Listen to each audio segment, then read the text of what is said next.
Bonjour et bienvenue. Nous nous retrouvons aujourd'hui aux Assises du journalisme à Tours. Je suis Cassandra. Et moi William, nous sommes en compagnie de Delphine Minoui pour parler des reporters de guerre. Pouvez-vous vous présenter ? Je vis dans un pays qui est voisin d'un pays en guerre. J'habite en Turquie, mais juste à côté, il y a la Syrie. Et la Syrie, c'est tout près. C'est 900 km de frontières partagées entre la Turquie et la Syrie. Donc malheureusement, il est de plus en plus difficile d'aller en Syrie, étant donné la situation, la violence. Il est très très difficile d'aller sur le terrain et de raconter en direct des histoires. En revanche, quand on est journaliste, on trouve toujours un moyen de raconter quand même différemment, de rendre visible l'invisible. Et du coup, je passe beaucoup de temps à la frontière, où je rencontre des réfugiés, où je rencontre des combattants qui combattent contre le régime de Bachar al-Assad. Et de temps en temps, quand les Turcs me donnent l'autorisation d'entrer en Syrie, je passe la frontière, je fais des incursions du côté syrien pour aller à la rencontre des populations et des différents protagonistes de cette guerre, puisque c'est une guerre très compliquée.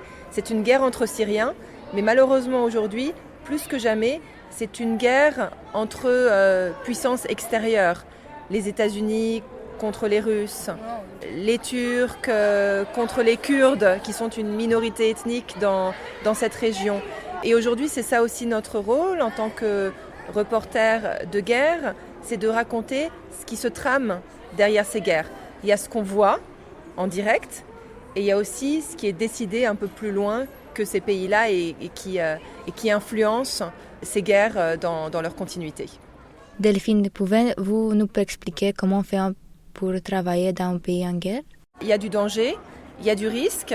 Donc au fil des années, avec l'expérience, on apprend, je dirais, pas à éviter le risque parce qu'il est difficile de l'éviter, mais en tout cas à le minimiser, à réduire au maximum ce risque pour continuer à être sur place et à informer les gens, à vous informer vous, vos parents, à transmettre des reportages.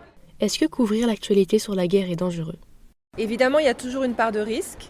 Ce sont des terrains fragiles. On n'a pas un ennemi clair en face de nous. Il n'y a pas de ligne de front. Le problème des guerres d'aujourd'hui, à l'inverse des guerres Première Guerre mondiale, Deuxième Guerre mondiale, où il y avait des lignes de front, des tranchées, c'est qu'aujourd'hui, la guerre, elle est partout. Elle est au coin de la rue. C'est pas seulement un combattant qui peut nous tirer dessus. Ça peut être une embuscade, ça peut être une voiture piégée. Ça peut être un sniper sur un toit, ça peut être quelqu'un qui décide de nous enlever pour des raisons financières et qui va nous revendre à telle ou telle faction armée. Merci beaucoup Delphine d'avoir répondu à nos questions. Nous vous souhaitons une bonne journée.